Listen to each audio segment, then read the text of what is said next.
Hello everybody, and once again welcome back to Tech and AI YouTube channel. Today in this video I'm going to show you how you can log into FaceTune account, so make sure you follow my step till the end. First thing first, I assume that you have already downloaded the FaceTune app, and once you open it you'll be able to see the interface or dashboard of the FaceTune apps on the screen, where you can see the settings option at the top right corner. Just tap over there and now you can see the sign in option at the top. So you simply need to select that option, and now you'll be redirected to another page where you can see the 4 sign-in option. So you simply need to choose any of them. Let me choose Apple for now. Now click on continue, and once you verify yourself, you'll be able to log in FaceTune account successfully. So basically this is how you can sign in or log into your FaceTune account. And if you still encounter any issue during this process, feel free to leave a comment and I'll be happy to assist you.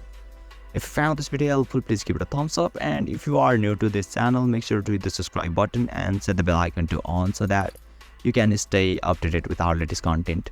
Thank you for watching, and I'll see you next time.